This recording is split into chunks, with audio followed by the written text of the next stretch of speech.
This is the Men's Room Podcast, where relief is your duty and your innate self is welcome. I'm your host, as always, Ish Mendoza, and I am excited you stopped by.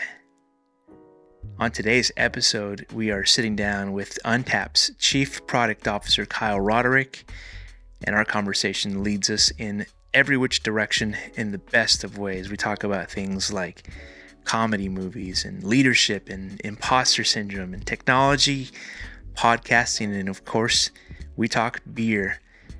I am excited that you are a part of this journey and listening to today's conversation, and we want you to continue to be on the journey and help us spread the word.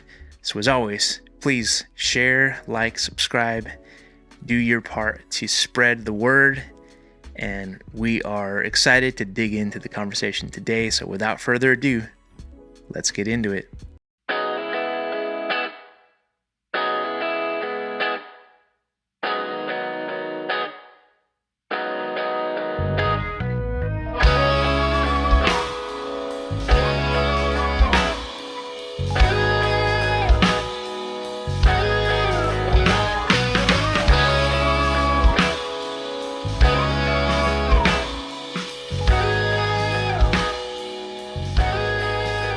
It's weird because we hang out all weekend, and I feel like, let's save this conversation for the podcast. No. It's content. This is content. You can't.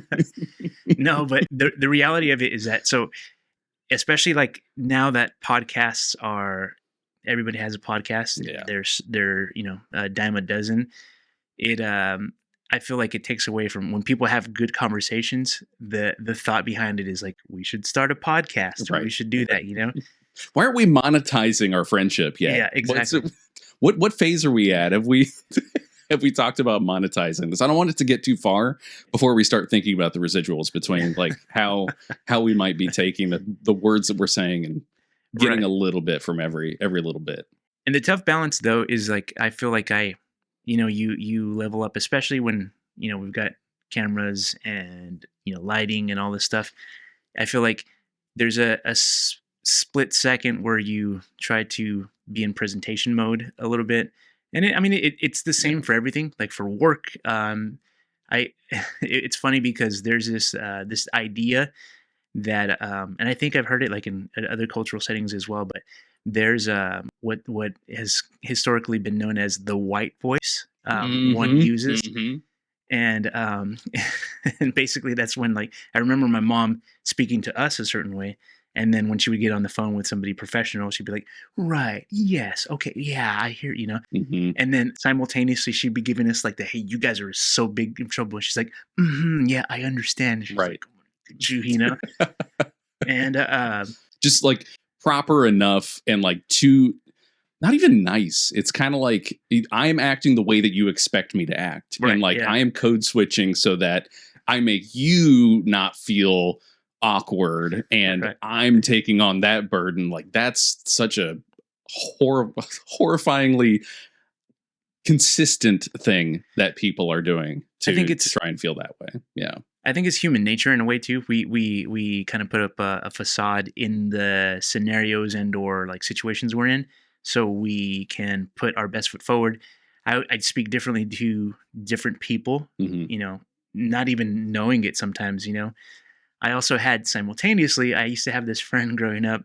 I'm not going to say his name because he might be listening, but we'd make fun of him because he every time he was around black people, his lingo switched up Turn it on. pretty significantly. I was like, you don't say y'all, you don't say my boy and all this stuff, and he would do that. So we'd like make fun of him a little bit, poke fun of it because it's like, oh, he's got his persona on right now. I mean, it's same thing would be true for, I speak to my parents a certain Yeah. way. I speak to friends a different way. I speak to my brother Yeah. a completely different way when we're just talking normally. Mm-hmm. And then, like you said, you have a podcast with everybody. I have a podcast with my brother. And like, it's been really interesting over the last 10 years. We've been doing it for 10 years now. We actually stopped like two-ish years ago when he had his second kid. But it was something where my wife Carolyn will say, "You're doing your podcast voice," and she's probably hearing it right now through the wall, and she's like, that's the podcast voice. That's not the actual voice that when we're in the car and we're just talking about what it is we're going to have for lunch. Like, you don't put it on that way. Yeah. So it's difficult to go between those two things because you do feel like you're trying to entertain. You're trying to like put an affect on your voice so that you're both enunciating. Yeah. You're being very clear, but you also are maybe adding a little bit more tone above where you should be talking. Yeah, right. It's a musicality almost, right? Yeah. Like, you've got instruments on the wall and everything here. Like it's a musicality to how you speak so that someone is able to follow what you're saying just a little bit more. Song and dance. Yeah, it is. It totally is. And in a conversation, it's completely different. Yeah. But radio especially, sports radio, like I grew up with sports radio. It was primarily the way that we would like interface with professional sports was radio, because we didn't have a TV, very poor, living in a mobile home. Like, it was just radio. Turn the car radio on and go and do things on the farm, and like that's how you listen to Giants. You know, I know. Thank you for putting that aside, your professional and sports allegiances to have me on. But I want to dig into that at some point a little more thoroughly. You know, we're definitely a divided household. I mean, Tammy, my wife is a Giants fan as well, so we constantly get into little bouts of jabs here and there. You know, talking about that. But my Dodgers have they've been heartbreaking. This year's they're different. Spending. But I'm not putting the cart before the horse. Yeah. I'm not. All right. I'm come October. Well, then I'll have maybe my feet underneath me a little bit. And, but they toy with my heart all the time. So, I want to take a step back in all this. I want to first of all say, so I'm here with Kyle Roderick. And you talked about the podcast you started with your brother. I will attribute, and I'll admittedly say that you are a big inspiration for me starting a podcast. Because I feel like when you know somebody that does something and you feel like it's attainable and achievable myself, then you kind of like say like, hey, I can probably do something that as well. See myself in whatever that is. Right. So I say you're a very big inspiration for me. From is that a height thing mostly? Like I'm a large inspiration. You have other inspirations in your life, but I'm the largest one. You're a tall inspiration for me. That actually means a ton to me. We talked really early on about like, hey, I know you're kind of like into this podcast thing. Like, do you want to be a part of it? And the stars didn't align 10 years ago when we did that, but it's been quite a journey, like going from buying equipment like to being a listener of other podcasts and then like actually hosting your own, having a network, having advertisers and then not having advertisers, paying bills that are related to it. It can accelerate very quickly into a job. And it's really cool to see that, like, even though stars didn't align 10 years ago when we were like starting to talk about, hey, maybe we do a podcast, like, you're here, you're doing something, you've had lots of people on, you're doing video.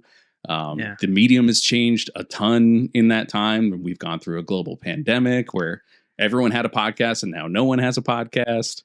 The technology is different. There's so much that has changed in 10 years that it's cool. It's really cool to see. I would even say, like, so, you know, you and I at length, even outside of the podcast, have kind of talked about like, you know, a little bit of audio, being audiophiles and things like that too, that we talk about equipment and whatnot from a musical standpoint. But I've always just kind of been fascinated with stuff naturally. But even that, like the technology, like, you know, sure, SM7Bs have been like the standard. Very, very, very nice microphone, yes. And, you know, whatever that is, like, to the capacity of, like, you know, who knows in 4 years, 5 years from now, what's going to be the new standard, if at all, or something. I mean, This microphone's from the 70s. Yeah. Right. A broadcast microphone from the late 60s, early 70s that we're talking into right now. Yes, it was like manufactured, whatever, within the last couple of years, but it's still the same equipment. It's still that it's working. Yeah. It's getting the job done. It is. And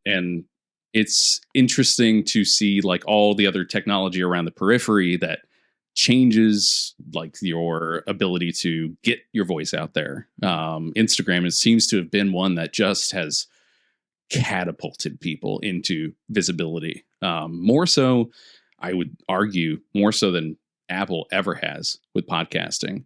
You're sort of your own like captain of your own ship on Instagram, more or less. The algorithm is maybe a little you don't know how you're like getting surfaced in front of people, but the way iTunes worked for like the last 20 years is you don't know anything about it, and you're just kind of in a big old Rolodex of people, and you have to kind of like flip through a bunch of stuff and choose. And Instagram has changed that quite a bit. I guess Twitter could be too, or X, whatever we want to call it now. But whatever it's become. Yeah.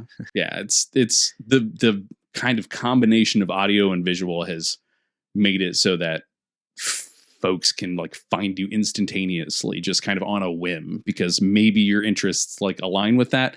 And you don't just find the album artwork, you find the content. Like people are talking here, and you can see them. Maybe I'm talking to one right now. Yeah, exactly. I think it's also like there's kind of extremism in that there's so Instagram and even TikTok and stuff like that has taken these like bite-sized. I think what's become popular is the reels that take like a bite-sized concept. Even for me, like content creation or whatever too, that takes a long form conversation and we whittle it down to like some key highlights or things that are mentioned that will be entertaining for people. Sometimes that's the capacity, like 13-second, bite-sized things. Yeah. Other people like me, I'm constantly like consuming a long-form conversation. I can listen to someone speak for 2-3 hours about something that I'm interested in and absorb that. Whereas, some people they can only handle the 25 seconds worth of dialogue. All right, scroll. Let's see. Yeah. Is YouTube kind of the main way that you're interfacing with that? Is it audiobooks? Is it like, so audio, mainly podcasts. I still I know that video has been kind of an element for most professional podcasts now, but I still consume it audio only. The only time I go back to watch YouTube is when they make mention of something visual. And so they'll say something to the effect of like, oh, check this out, or, hey, this is, whatever it is that you can't get over audio. And so I'm like, I'm there. I'm like, oh, Apple Podcasts is where I usually listen to stuff. And then I go like, minute 44, they're talking about this thing. I want to see what's going on YouTube. Yeah. The chapters on, podcast apps have helped a lot. You can change the album artwork and kind of show a tiny visual, but it's different from video. I don't know. Like I feel like a video podcast also helps you. If you're a visual person, you can visualize the people talking in a conversation, whether it's in person like this or virtual or whatever. Knowing what the hosts look like also, it feels like it grounds me in I'm actually listening to people rather than forming this kind of like parasocial relationship with a voice that I don't know what that person looks like. And the same way that like an audiobook, like you kind of form your own, or a regular book for that matter, like you form your own, like, when I saw whatever movie it was, I didn't think the character would look like that. And like with the podcast, with bands, like, all of those kinds of different mediums that are so driven by audio, you form your own kind of visual representation of whatever that person or concept is. Like the medium of video being able to be tied to something like this is really cool, and be able to be out there and you don't have to pay anything for that. It's just all free on YouTube or Instagram or whatever. It's pretty cool until AI takes over and makes us all pay for it dearly. We're talking into this right now and training the models. They can replace me overnight. I have 500 plus episodes of content for them to drive through and just make a fake me. Maybe that happens one day. Who knows? Yeah. AI Kyle. It'll be interesting. I want to take a step back. Usually, typically, what I like to ask people is, so, you and I have kind of talked about the concept of this podcast, even of which, like, has been evolving over time and whatnot. But what I like to do is I like to have interesting individuals in which I've either had an interesting conversation or I'd like to start an interesting conversation with. You and I have had several conversations offline, as it were. Meet space. Yeah, yeah. But I wanted to ask you, the individual. So typically what I ask is like more in-depth question of like who you are, who you feel you are, maybe the elements of your life. Who is Kyle Roderick in a nutshell? Oh man, it's deep. I don't know. I like to think of myself as someone who thinks carefully about a lot of things that I do and that I say. But when it comes to like actually pressing the question of who I am and how do I feel, it's I like kind of being nobody. I don't want to be somebody. I don't want people to know who I am. I like feeling like the tiniest bit of a speck of dust in a gigantic, vast universe. I want to be that person that I feel good about, then no one else could even know I exist. And that gives me personal comfort. I don't want anybody to know who I am, outside of me feeling good about myself. That is kind of my philosophical read on myself and how I feel about, I don't know, like putting myself out there. And yet I still podcast and I still want to talk because I enjoy that part of it. Right. I enjoyed like the back and forth with people. I enjoy talking. I enjoy, the topics that we might dig into and stuff, but. Well, the deeper question, again, I'm not going to probe it beyond face value, but I would say is that, or I would ask you, is that tied to, so maybe like podcasting and whatnot, you can talk about an interesting subject that's not about yourself. Yeah. So maybe this in itself is a little bit challenging because, like, again, I say that I like to talk to, you do great things in the world, which we'll talk about, career wise and whatnot too, even podcast wise. But like digging deep to you as a person, what makes people want to be your friend, what makes people like want to talk with you in these things too. Yeah. I think that it's a little more vulnerable because you're putting yourself out there in that way too. But I'm genuinely interested in that, and that's like kind of why I queue up this question in a lot of ways too. Yeah, there's a little bug flying around here, so. I want to be that bug. I just want to be like, just get me out of here. No, that's a really good question. That's a really good question. I don't talk about myself really ever. I think about things often, but I never have had to talk about myself. I think actually like this gets deeper into probably why I need my own therapy and why I should, think more about externalizing my own thoughts and improving my mental state on things, kind of trying to reduce stress and stay focused on what it is I'm trying to accomplish. But who am I? I don't know, man. And I'm, maybe it's like I'm still trying to figure that out. Yeah. That's fair. Like what are folks looking to me for? I don't know, like to be present, to be there for them, very close to my family, very close to my friends, and kind of just being present with them and being supportive of them is kind of the role I feel like I'm playing right now. Outside of kind of family and friends, I'm very focused on career. Really just been trying to like climb the corporate ladder as it is for the last, I don't know, 15 years or so, kind of taking role by role, staying focused on that. I yeah, it's a really truthfully, it's a really difficult question to answer, and I thought about it for a long time before you and I talked, and I just came to the realization like I actually should just admit I don't know how to answer the question. Yeah. Well, that Because I don't know how to talk about myself, and I don't know how to like feel externally or describe externally like how I feel yeah. about who I am and what I am doing right now.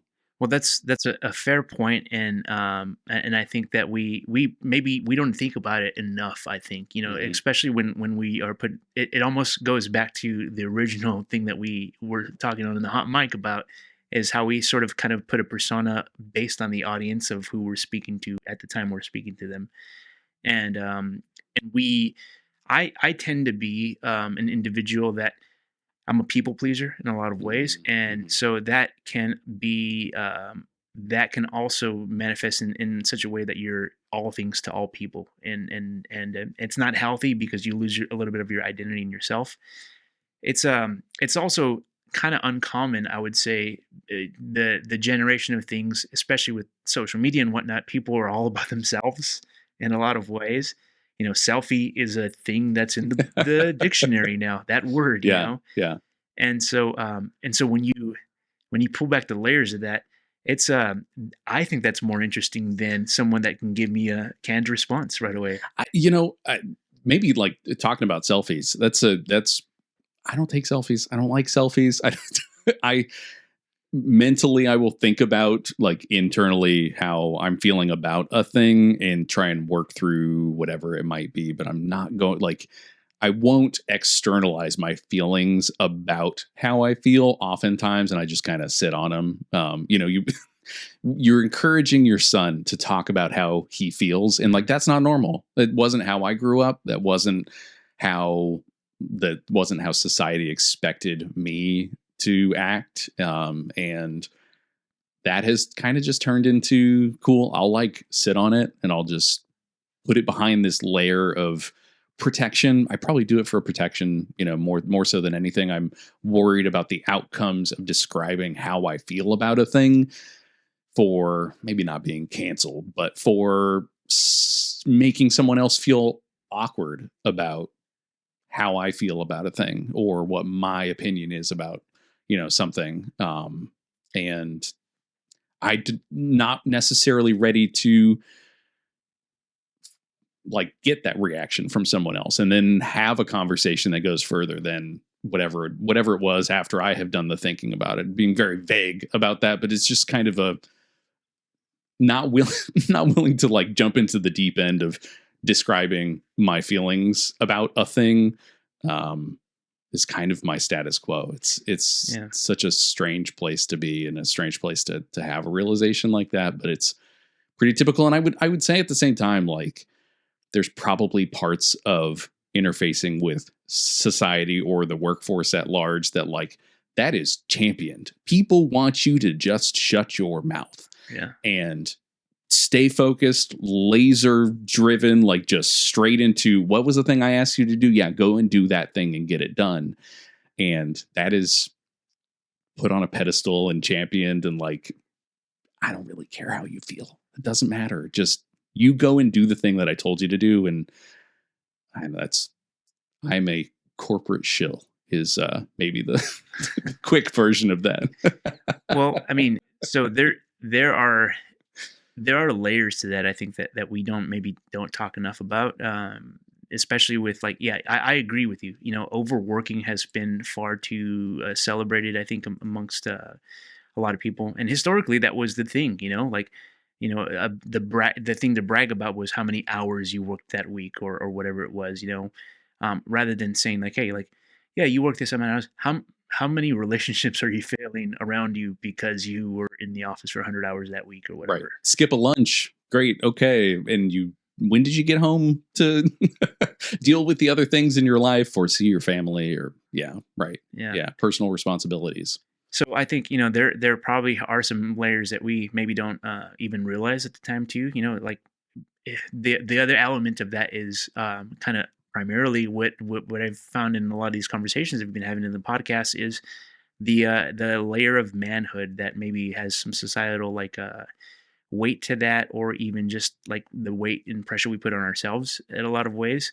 It's hard to not break out of something that you are supposed to be, quote unquote. Mm-hmm. And it's tough to kind of navigate that as well, or to stray away from that if that's expected of you. Yeah. Yeah. It's the expectations, like the weight of the expectations that people have of you. And sometimes those expectations are literal. They're actually stated. And sometimes the expectations aren't, like that. It may be your perception of reading what society is expecting of you. You see it on TV, like, skinny people, like, I better be skinny. Like, I won't be successful until I look like that thing I just saw on TV. Yeah. Or, whatever, anything like that. Like, it could be completely stated or unstated. And like both of those things weigh, heavily on someone's own perception of themselves. And I'm gonna kill this this thing little is bug.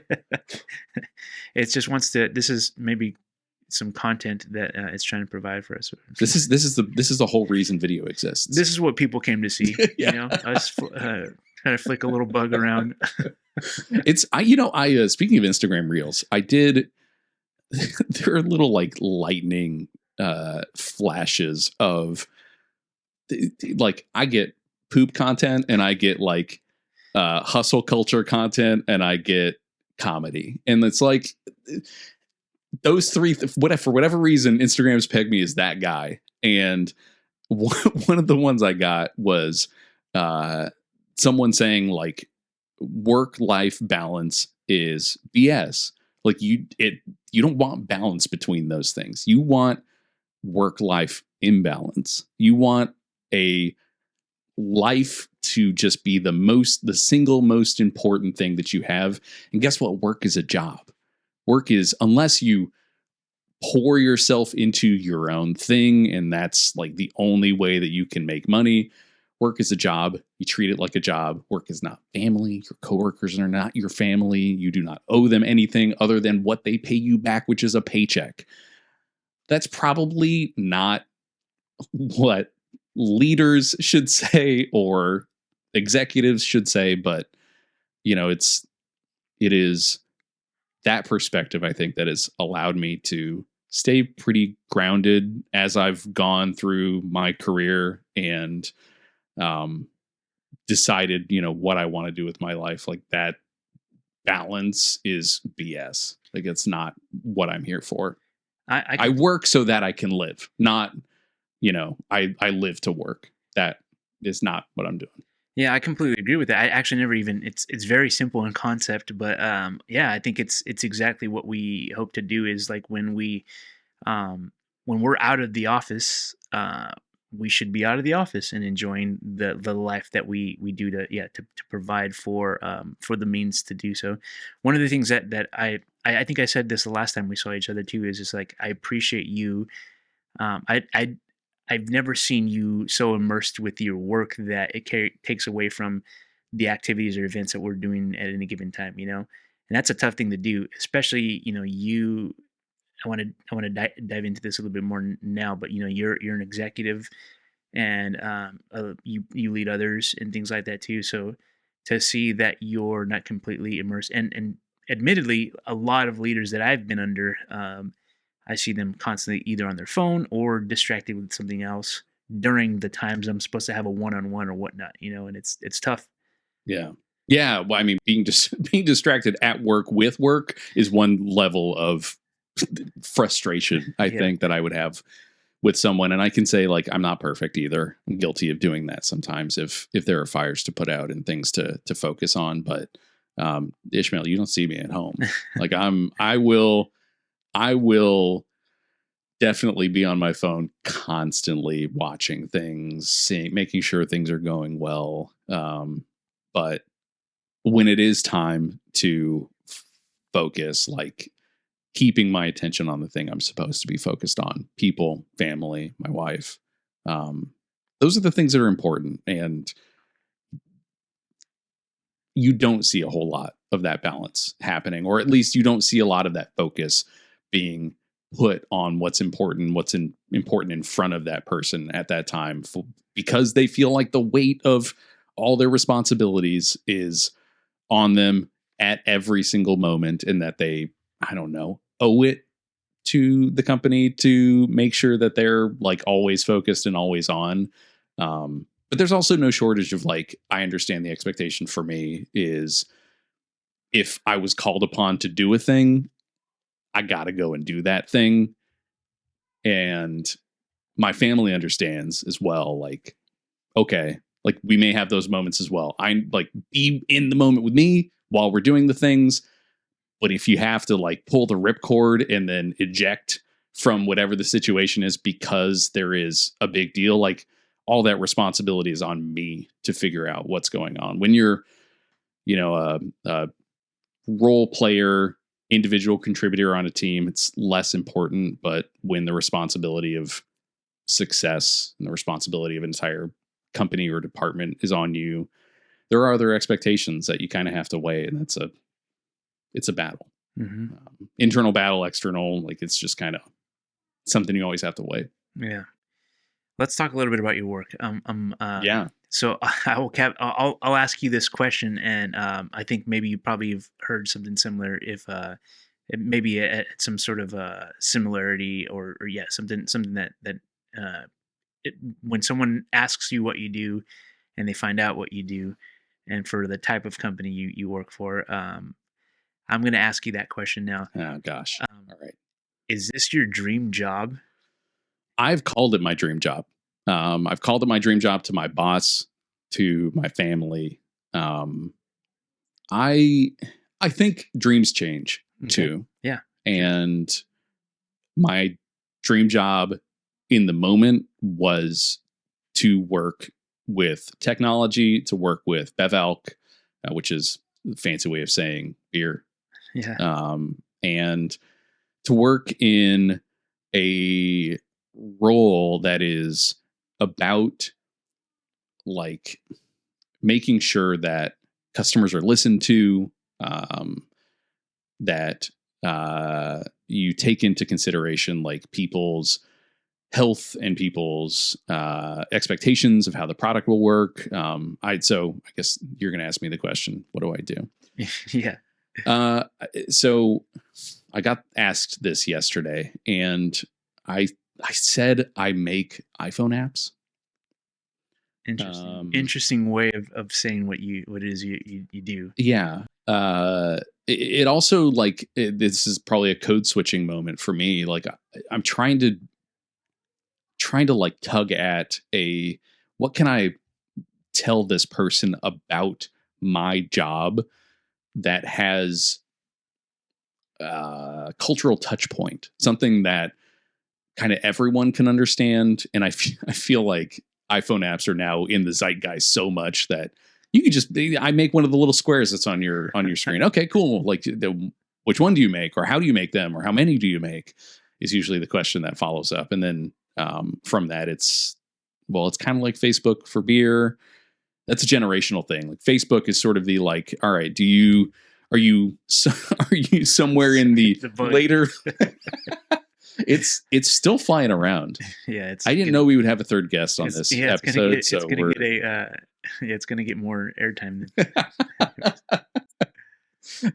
So it's a generational thing with like referencing, what it is that I do. Calling it Facebook would be one way to kind of capture that millennial, elder millennial, Gen X, like folks. I don't know. Before that, like it's like a database, maybe you could say, for anyone earlier than that. It's like a database of the liquid that you drink, which sounds kind of ridiculous. But it's also a simplification of a lot of what I've been tasked with in the last 8 years. My responsibility changing from being a designer on the product, starting there at Next Glass and Untapped. It is something that, I've been able to work with brewers, brew my own beer. I've been able to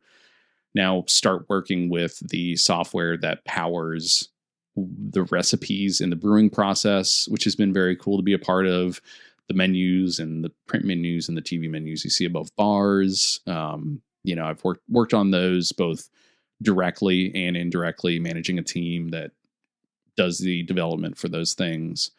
But it's been kind of an interesting journey to call that my dream job, because the job itself has changed, and I would say my dreams have changed during that time too. Yeah. Still would call it my dream job for sure, undoubtedly. But I also I want to leave open the possibility that my dream is going to change again, and I'm going to have different aspirations and want to do something either adjacent to that or completely different from that. I've no idea if that dream will stay the same. Right. I mean, for the 21-year-old you that's like, all about beer, this would be that person's dream job, and probably to a lot of 21-year-olds out there too, working in the beer specific industry. So you pseudo buried the lead there. Yeah. Fair.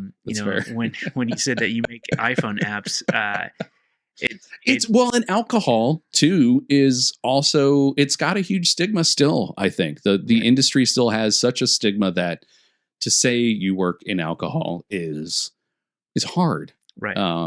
You don't know how someone will react. And so I do kind of like, I'll play my cards pretty close before I'll like find out like, oh, do they have a beer in their hand? Okay, maybe. Okay, I'll tell them that I'm that beer you're drinking. Like you can log it and you can say what you're having and whether you liked it or not. Where are you? When did you have it? What friends are you with? It's got a stigma. And so I do like, I bury that lead all the time because I'm worried about what someone's perception will be of how you just drink all day. Then okay, got it. Okay, you're that guy. Yeah, I mean, and it's also like because of the industry and the vastness of it too, you can't really explain it in a way that's technology based, because that the lines between technology and beverage, alcohol, beer in general, hadn't really existed too. So if you would have described your job as I work in the beer industry, to say like, okay, which brewer do you work with? Are you a brewer yourself? Like, so it's hard to say that because the technology aspect of it is, I think that's newer than also. But yeah, to your point, prohibition was a thing. Like we banned alcohol in this country for a while, so there's a definite stigma to that. Yeah, and I think that stigma is growing in some ways. Generationally, folks are drinking less. Mm-hmm. Data shows it. The news is all over it. The brewers are big, gigantic brewers are freaking out that folks are drinking less, and non-alc brands are skyrocketing as well. They seem to ebb and flow every year though. And it'll be interesting to see sort of where those land and whether we see the peaks of like your 2016, 2017 number of breweries in the United States specifically. Again, don't know if that'll ever happen. But internationally is kind of where I see a lot of that growth happening very soon. Europe, UK, France, Spain, Germany, like those places, classically very wine-driven countries. Right. There's a massive opportunity to have tiny microbrewery, nanobrewery style places in those countries that drives people's interest in that beverage, and a ton of experimentation. I think what would be really cool to see is more of that, each of those kind of international countries' perspectives on beer. Ukrainian Golden Ale is a great example of one where it is a style of the place and the time that it is being brewed. It is made with the ingredients that are there in that country. It is all about like the land that's there, and more of that would be really interesting. The brewing industry in the US is somewhat that way. It can be that way, especially in California. You can get great local beers that are literally from local hops, local malt, local water, I guess, as well. But and open fermented, right? Like, so the yeast is actually of the place. The same way that like bees are gathering, honey from flowers nearby. It's a similar situation for beer. It'll be really interesting to see what changes in the industry in the next few years and whether that continues to be the dream that I want to have. There is a big aspect too of being in this quote in the industry that I think about my health quite a bit. Sure. I think about, speaking of expectations of me, like everyone just kind of expects, okay, you're in the beer industry, like you must drink a lot. And like, okay, sometimes, or I used to, or sometimes I do, sometimes I don't. But I also don't think that there is an expectation that I would drink if I was in tech. And so like, I'm on, 1 foot on either side of the fence right now of like, is it a tech job? Is it a beer job? And I don't know. Don't know. Interesting. Yeah. I would also say, so another lead that Ucito buried is talking about your position within the company as well. You are a chief product officer. Is that correct? It is. Yeah. So that you're an executive at an organization. And so I think that another, and I don't want to put words in your mouth, but a question maybe then is, do you feel that there's, because of the stigma on that as well, do you feel like a peer in your group that maybe works for a different tech company that has a different product, maybe doesn't feel that your professionalism is at the same scale or level of what they would be? I think about that constantly. It's interesting too. I'm recently promoted in that role. Before this, I was still on the exec team, but in an executive vice president role of product for 3.5, 4 years. And, that had the same, it's, near the same responsibilities. I'm doing the same things day to day, more or less, managing the same amount of people. But there is this stink that kind of gets put on this, where it's like you're a C-level executive now, and that's not a C-level executive at an Uber. That's not a C-level executive at Microsoft. It's a different company. It's small. It's really small. And you could, I have imposter syndrome is kind of overplayed in terms of the term, but it does, that would be the closest I would probably say to what someone would understand as how I feel about being in this role. I know my experience. I know all the work and the effort I've put into this. I know I should be in this job. I know I deserve to be in this role. But at the same time, I also see companies with 4 people, and all 4 people are all founders, and they're all like C-levels. And it's like, you're designing it, like, but maybe you're not like chief design officer but like, at the same time, like, who else is going to tell you that that's wrong? Right? Like, who else is going to say that's actually, you don't deserve to be in that role. You don't deserve to have that title. It's the thing, like, titles aside, I think the thing that gives me the most pride and feeling of accomplishment is like watching the team around me that I manage do well, get success, like level up their career. And that is what I feel like puts me into that executive mindset, that executive role. And that's kind of what I'm here to do. At the same time, is try and make the company money and like bottom line business type stuff. But I'm probably on the spectrum of more caring leaders. Like it could be my flaw, right? Like that could be I could be too caring in a lot of ways.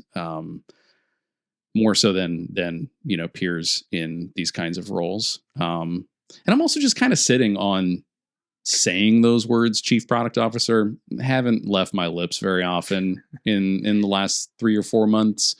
Still simmering on it and seeing how I feel about it. I'm trying it on, and still doesn't fit quite well. But it's like a summer outfit. Yeah.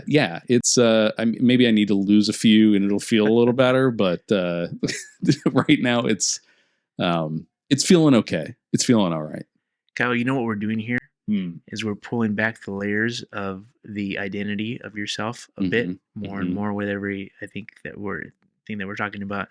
And I'm not intentionally doing that, but I think it's helpful. I mean, to kind of process a little bit about yourself and to think through that, because what I'm hearing is you're an empathetic leader.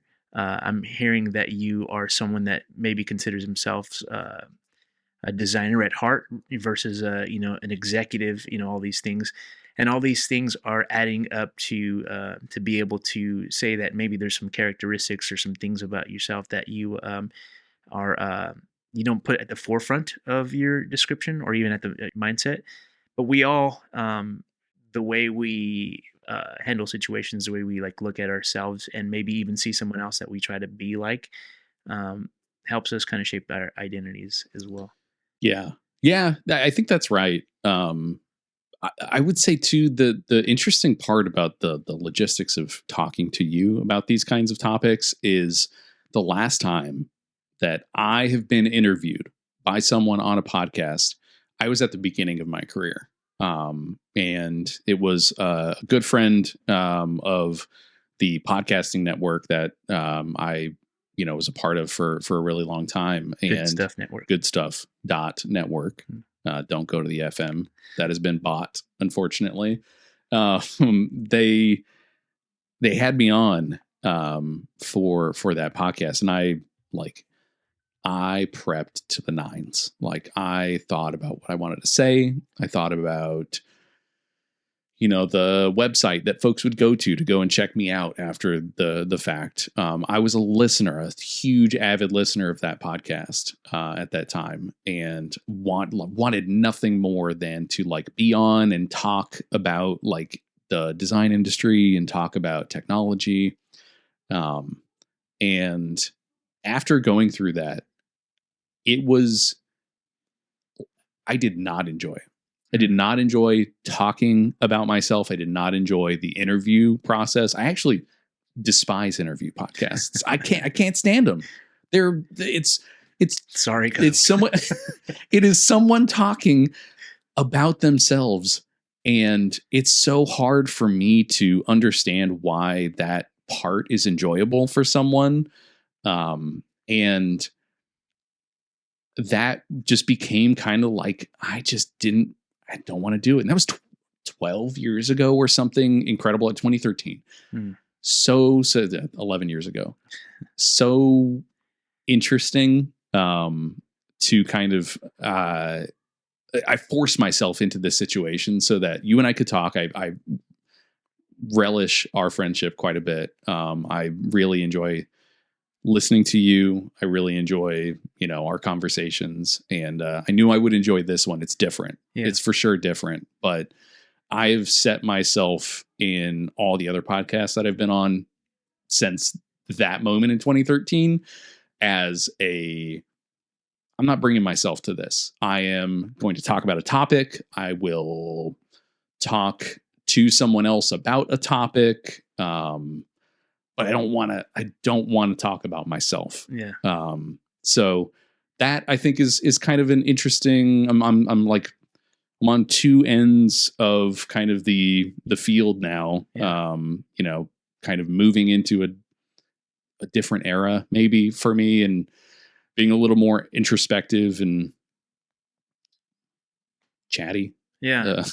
About things. So I've said it before and I'll say it again. I mean, this podcast is largely for me. And yeah. So having the mindset of I put a lot of work into it. That's you do an incredible amount of work. Yeah. Being on the receiving end of that, it's noticeable. Well, yeah. I'm thank you for noticing it. That's good too. But again, even the interview style, I actually didn't ever intend this to be my idea of this was going to be a comedy podcast. You know, I thought I set out to be like, hey, let's go shoot the shit with with friends and do all this stuff, and it quickly did not end up being that. Okay. There's comedic elements just because that's a part of who I am and the stuff that I like, but and so it's evolution into the space that we're talking a little bit more vulnerable and stuff. These conversations are very, very beneficial to myself. Mm. And so with the expectation, that's what kind of also why it's became an interview podcast, is because I like to talk to interesting people about interesting things, and most of which is like kind of who they are and what they're doing in this world. I don't ever. So it's interesting too, because I don't ever. You every single time I see you, you gift me with some sort of beer and whatnot too, but that's not ever my intent. Is like I want to invite Kyle because he's going to bring some great beer for me. No, it's more so like I appreciate you, the individual, and so that's why it ends up being something to that effect. I want to talk to you, so that's why I kind of also like I had a feeling a little bit that you didn't typically put yourself out there too much in this space, because I've consumed a lot of your podcast, and I don't know if I know you a little bit more other than maybe like your food likings and things like that. Yeah. But yeah, you know my humor.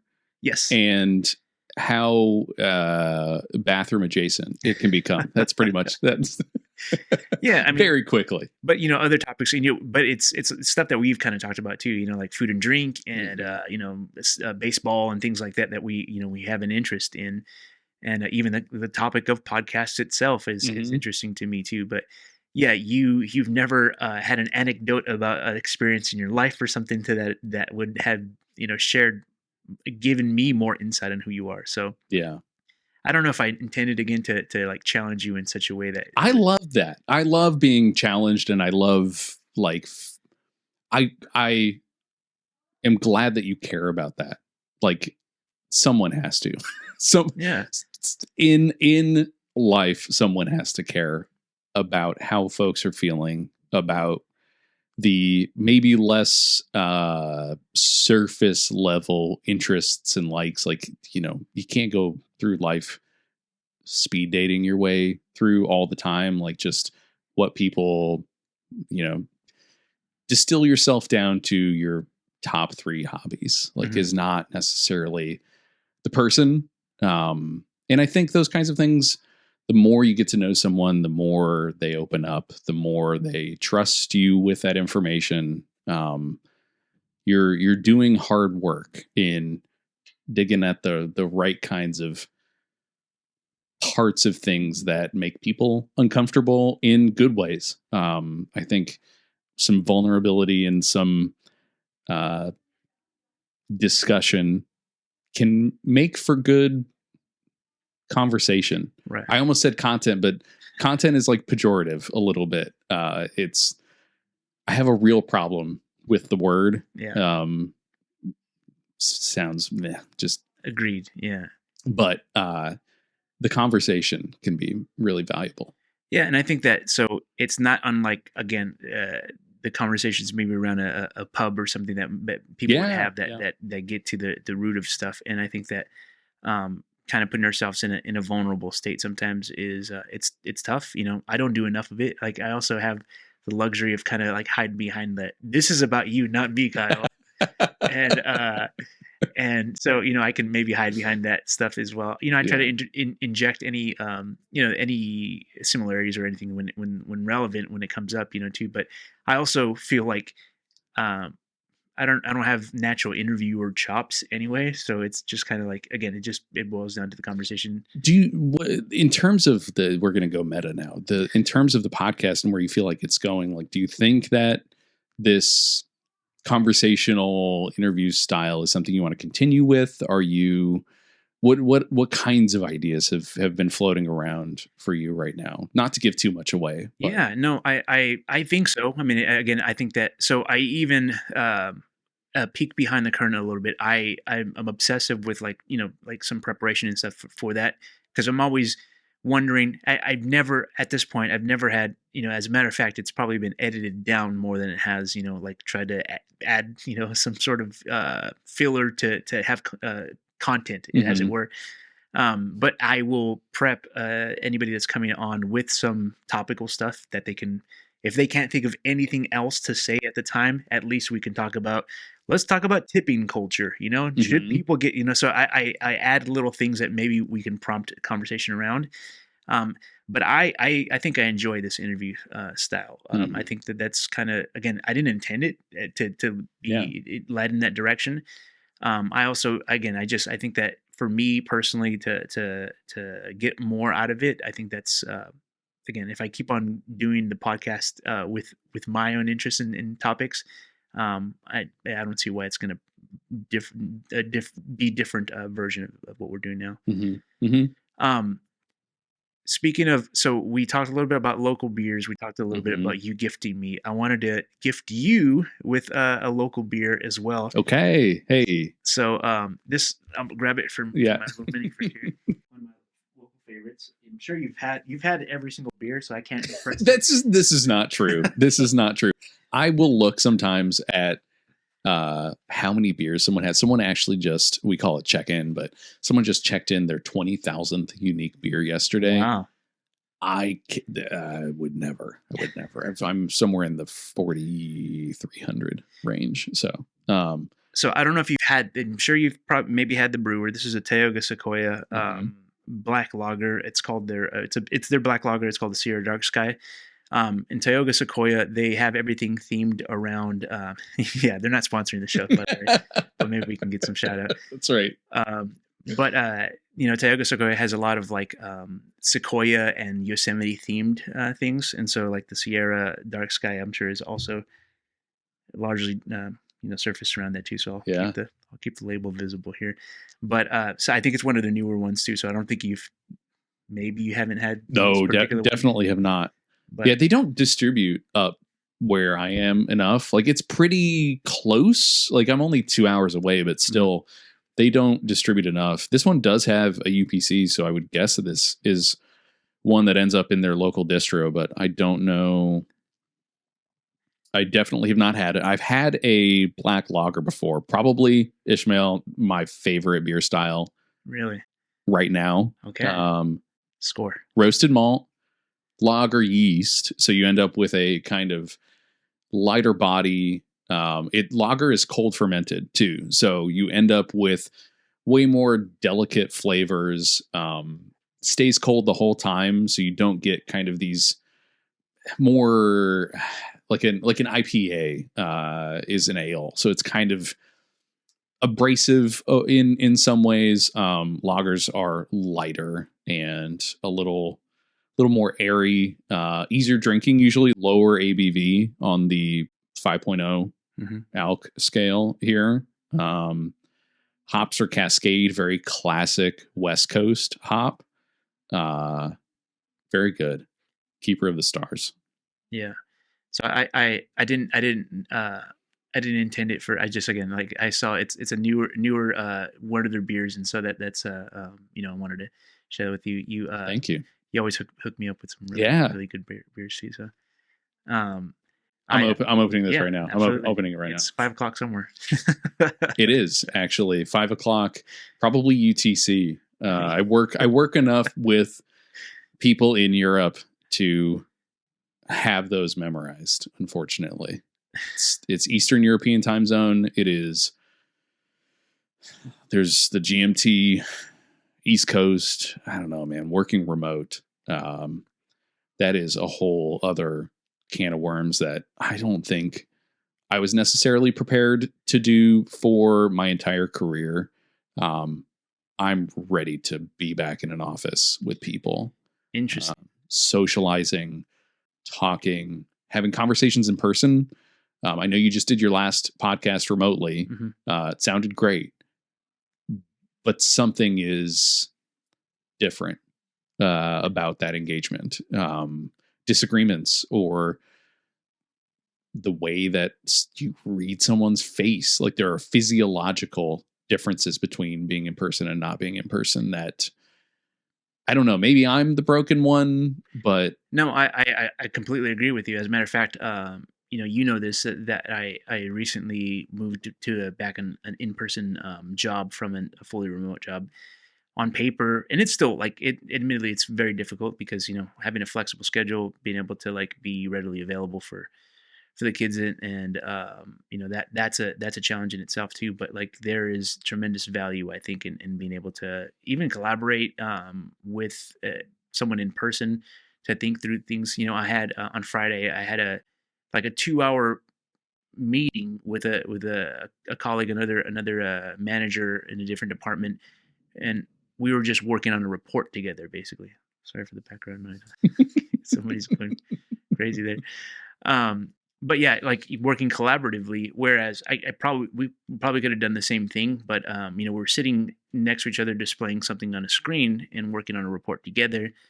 I don't know if it would have been as valuable or maybe lost in a remote session, because they're just basically like, let me share my screen with you for 2.5 hours. So I agree with you. There's some tremendous value in the human interaction, even with this podcast. Yeah, it's to see the facial expressions. It's also cueing, like when the camera's on you and the camera's back on me. Which, if we have some camera issues, we'll work through that. Please just in the edit, just put your face, like just maybe a cutout right here of your face. You say that jokingly, but I was already thinking of like how fix any potential edit issues or whatever. So I'm gonna do a little post for myself. And we'll cut you out. We'll put you on the YouTube thumbnail. It'll be very nice. It is what it is. Like any these things happen. Yeah. That I roll with the punches, figure it out. I mean, so we used to do a podcast every day. That's rough. 6 a.m. to 7 a.m. Pacific. I don't know how I did it. I don't know how I did it. I don't know how my brother did it with me. Sometimes he would show up, sometimes he wouldn't. So it is you got to just roll with it. You got to just like figure it out. And sometimes it works, sometimes it doesn't. We would go live to tape as well. Wow. Out of necessity, just no editing. Zero. Completely just live stream it as well. So that kind of forces you to not only have an affect and like kind of put it on, but be purposeful and careful and like deliberate with what it is that you're putting out there. And you learn really fast when you do something every day. Yeah. That's for an hour. That's also why you probably have limited ums and uhs in your speech. I still struggle with that a lot because I say I'm seeing.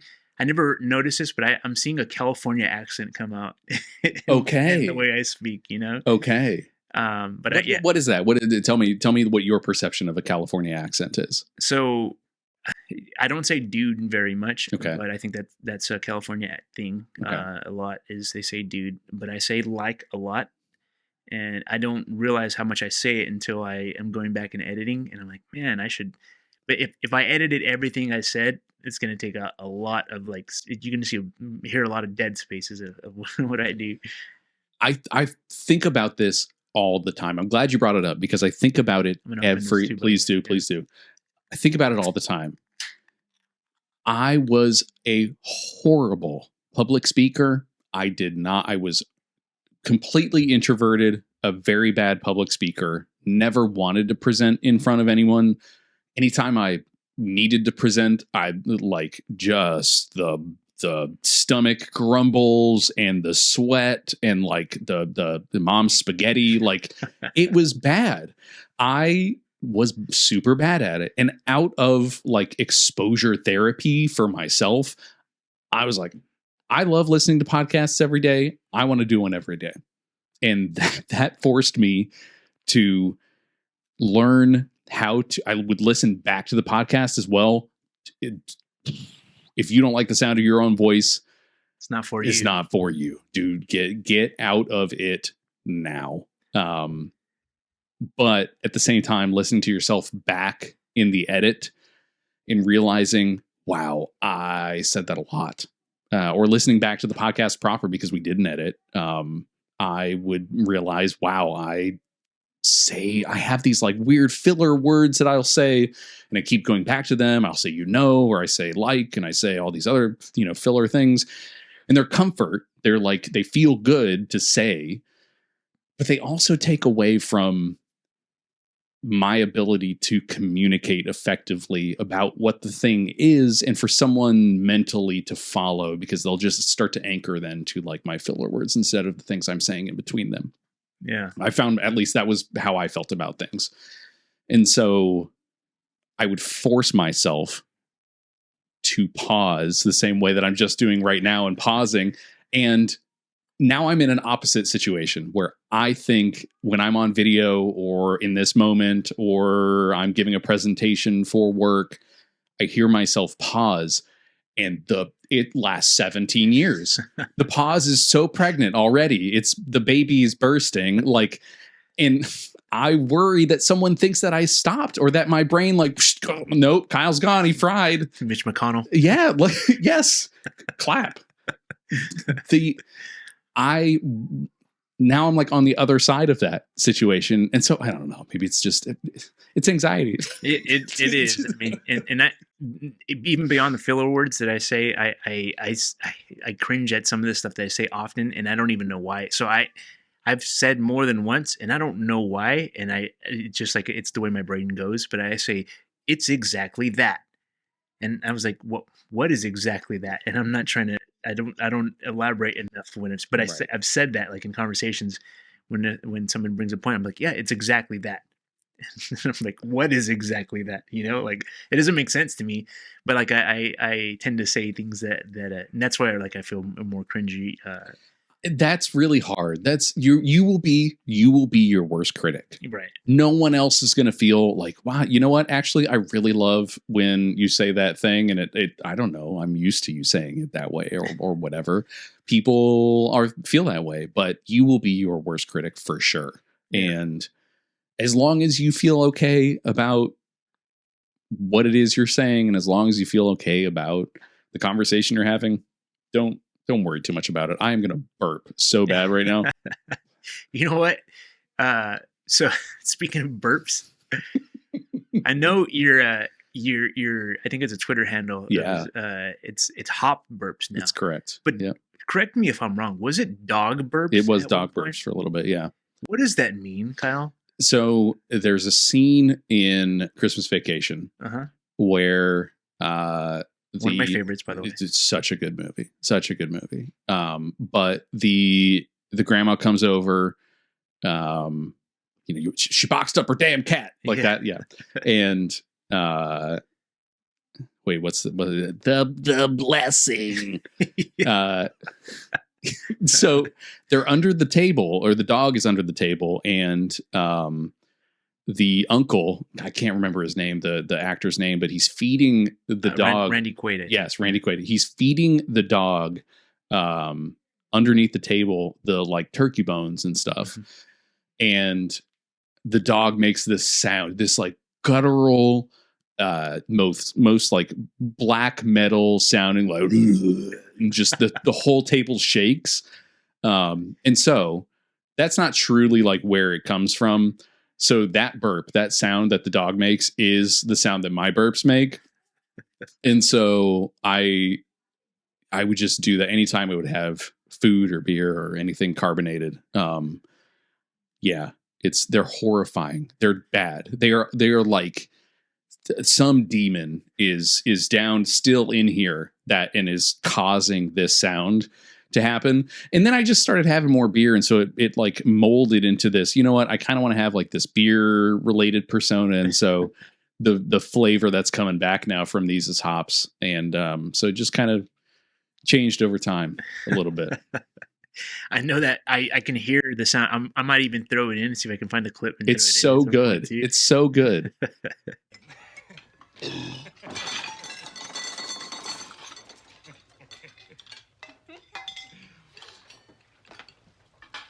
Ed? Hey, Clark? What's wrong with the dog? Oh, Oh, he's just yakking on a bone. He got it up. He's just yakking on a bone or whatever. Yeah. Yep, he got it. Yeah. Yeah, it's just incredibly quotable movie. Yeah. What? Oh, so good. Watch it every year. Yeah, me too. That is. People have their Christmas stories, and they have their, Elf now, I guess, is a thing. Yeah, Elf is the go-to. It's the go-to for some people. But it's going to be Christmas Vacation for me for all time. Yeah, me too. So let me ask you. Speaking of movies and films, I want to ask you some of your. So I also had these like lightning roundish questions too, but more of the interest. So you and I share the unique love for dad jokes and/or puns. Yes. And so I'm thinking of some of your favorite comedy movies. If you can take as much time as you'd like, but what are some of your like go-to, if either quotable or just like enjoyable? What are your favorites? Easy, super easy for me, because they're the ones that still I would watch anytime. Yeah. So the first I would probably mention is, I think he's actually been canceled now. So correct. Don't hold this against me, but Rocket Man. It's the Disney movie, 1996. So good. Dumbest, like dumb jokes, super, super dumb jokes. Definitely a different time in terms of like what you can get away with, voices and like stereotypes. Pretty brutal, but funny as heck. Yeah. And also like it's a PG Disney movie, and so it's fine. It's fine. Very funny though. Harlan Williams, right? Harlan Williams. Yeah. I'll quote that all day. Have it on DVD. Very good. Very hard to find too. That Disney Vault. They keep that thing locked up. Yeah. Zoolander would probably be the second one. Just classic. Very classic. Super quotable. Again, probably problematic these days a little bit. Some of the words, early 2000s. But very quotable. Orange mocha frappuccino. One look. It's the Center for Ants. What is this? Very good movie. I don't know. I actually recently I thought about, because the Ford Maverick's back. I thought, you know where I'm going. Malibu's Most Wanted. Talk about problematic. That I thought about the movie a lot recently because the Ford Maverick is back, and those like that time for comedy movies, very formative for me. Like that solidified my. They're quotes. They're not even jokes. They're just like dumb sayings. Yeah. And that's all it is. And it's just that over and over and over again. That's kind of I don't know, that became the formative comedic movies for me. I find a lot of movies these days, maybe not as funny. I don't know what it is. We don't watch a lot of comedy in our house. But those for sure are like my most go-tos. Well, I got to know yours now. Yeah, I mean, so I'll start by echoing you and saying that I don't think they're making comedy movies like that anymore. You know, like quick one-liners, dumb jokes, and stuff. I think the last one that I can recall that was kind of up that like ilk was Superbad. So, and that's already probably like getting close. That's almost like 15 years ago. I know at this point. But yeah, so those classic ones. Dumb and Dumber is one of those for me. Another Harlan Williams. Sipping back on old Grandpa's cough medicine, or I forget what he's. Yeah, Dumb and Dumber is one for me. I like Superbad. Superbad's a good one too. Yeah, there's some of those ones that I think that, I like Will Ferrell movies too, Anchorman, Old School. Yeah. Okay. Those are they have the same vibes though. Yeah. Like all of these that we're mentioning is kind of, they all have that same little crude, little like there's a these days maybe that's a little more like Tiffany Haddish, Melissa McCarthy. Like they are two women doing those movies these days, and they're actually funny. Yeah. Heat. What else? Well, so the other one that I was going to mention, Melissa McCarthy on it, Bridesmaids. That's fair. That's a really good one. Yeah. That was the first. I think that honestly, like I would put that up against like a lot of the other comedy movies too, and the reason, so comedy that is typically not like awarded, though it should be, because it's like very very hard to like convey like laughter, and I would say that like people are typically like awards, Oscars, and things that they attribute. They always say like, is it stirring enough so that it, something that's affecting your emotions. But like I would argue that laughter is probably one of the more important ones. That so if it makes you belly laugh, it should be winning some awards, you know. Yeah. And Bridesmaids was that. So I would say like the all female cast there, or the mostly female cast, like crushed it in that way. It's interesting. Like comedy, I feel like, and I'm not in show business. I'm not in movie making or anything like that. But it comes off the same way that animation, I feel like, the last however many years feels like second tier filmmaking. Like it's just there. Oh, we're gonna do the animation category for the awards now, and that's gonna happen during the commercials. And like you're gonna watch commercials now because that's not worth us even using airtime for. That sucks.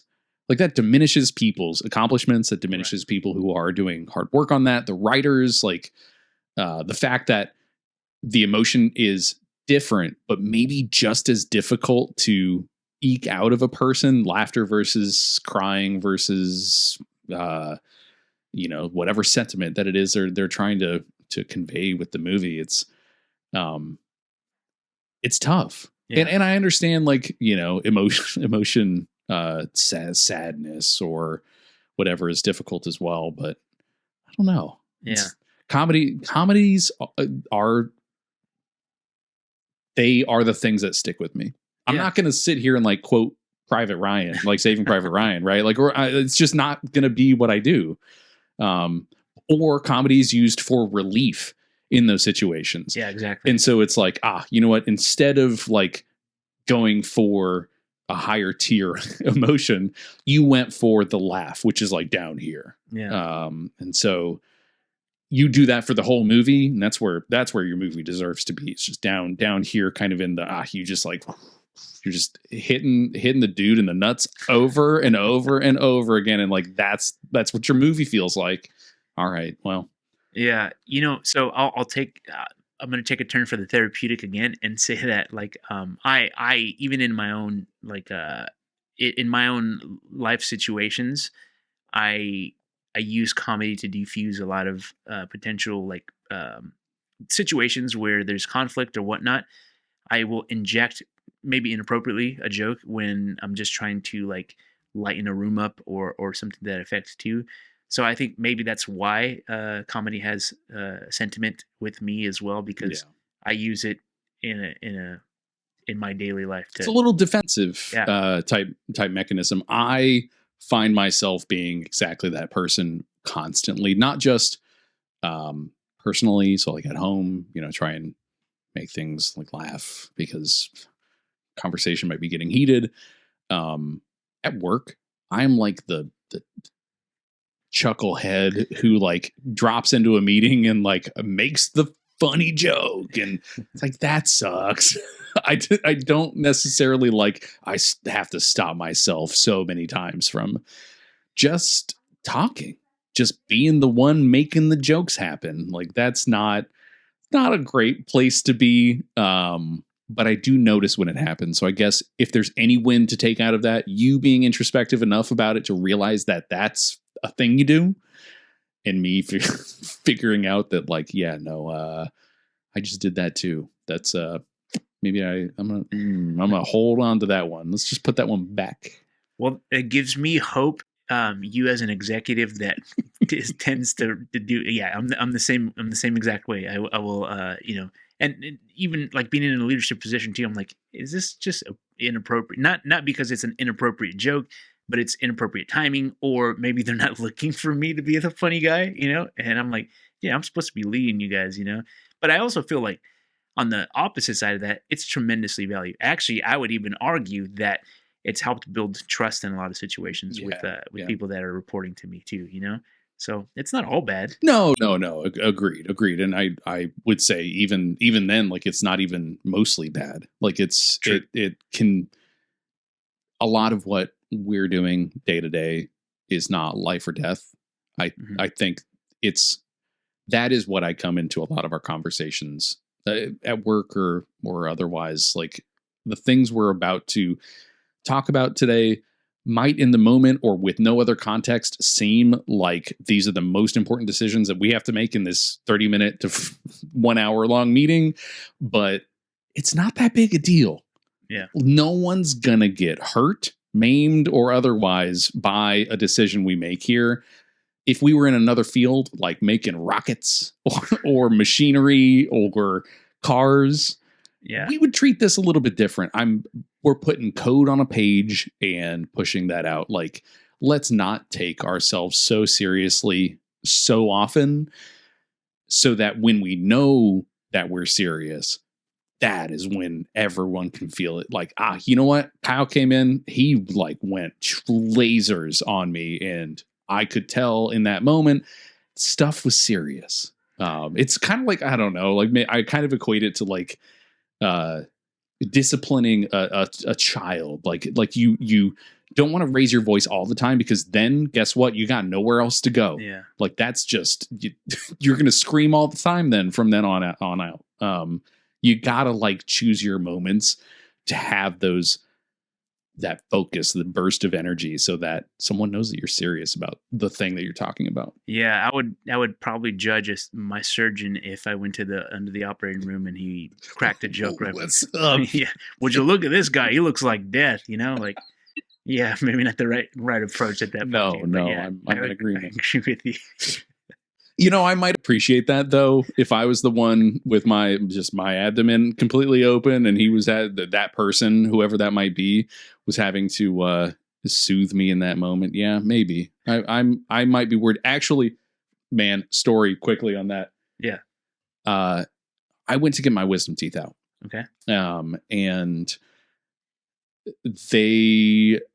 I went to a doctor that I'd never been to before, different office. Like it's the like oral surgeon basically, and they need to go in. They were going to take out all four all at once, and so I had to go under, and I had to it was multiple hours, and ready to go. Person talked to me about the procedure. That person was the person who was going to do the procedure, and then as they're starting to put me under, someone walks in and is like, all right, this person is like first year medical student. I'm like, what are you doing here?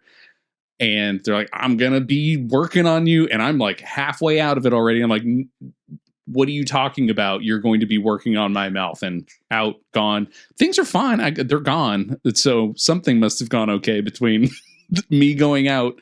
But in that moment, that's not funny. That's serious. Yeah. Like you can't just tell me last minute that. And I understand, like that happens all the time, and I'm sure they are very capable. But wow, that scared the living daylights out of me. Yeah, there's I found I came across this like this YouTube short or something where there's a guy that's running this like this drop machine at one of the amusement parks. And his shtick is that he will, right as he's about to launch it, and he's like, "Oh, hang on, I forgot to strap you guys in," and he presses it. No. and they go down, and so that's the last thing they are experiencing right before they're dropping, So I think that's a good note to wrap things up on. Kyle, man, I thank you for being a little bit vulnerable and your time. I think we talk a lot of surface stuff too, and so this was actually really, really interesting to get a little deeper. I think in our normal conversations as well. It just ironically had to be in front of mics, you know. Thank you for forcing the conversation too, and for getting me back in the saddle. It's actually been way too long for me in front of a microphone. I talk in front of an SM7B all day for work, and I'll get people like, oh man, your voice sounds so good. I'm like, it's fine, whatever. I'm not, but I miss podcasting so much. I really do. Yeah. Hopefully this, sparks it back. It's you can. How about for a little bit, you can be my inspiration on this, and I need to get back into talking, into chatting. It'd be nice. It'd be nice to be back behind the microphone and. Gosh, I love the sound of my own voice. Ooh, these are great headphones. I'm gonna have to get some of these. You're definitely hearing all of it for sure. Thank you for having me. On a very serious note, thank you for having me. Yeah, my pleasure. Is there any? So speaking of any of your previous work or anything like that, is there anything that you want to plug, promote? I don't have my own website anymore. I've bought domains on and off, and I own some. I don't even know what's on there anymore. Yeah. There's nowhere to go. Social media is a whole other thing right now. I don't know where I left Twitter in like October of last year. I just haven't touched it. So don't follow me there. You'll see mostly like pro union things and maybe like diversity and equity and beer things. Like those are kind of the only two things you'll see on Twitter, and those are like tombstones now at that point. You have like Al Gore for president 2016, right? Yeah. Right.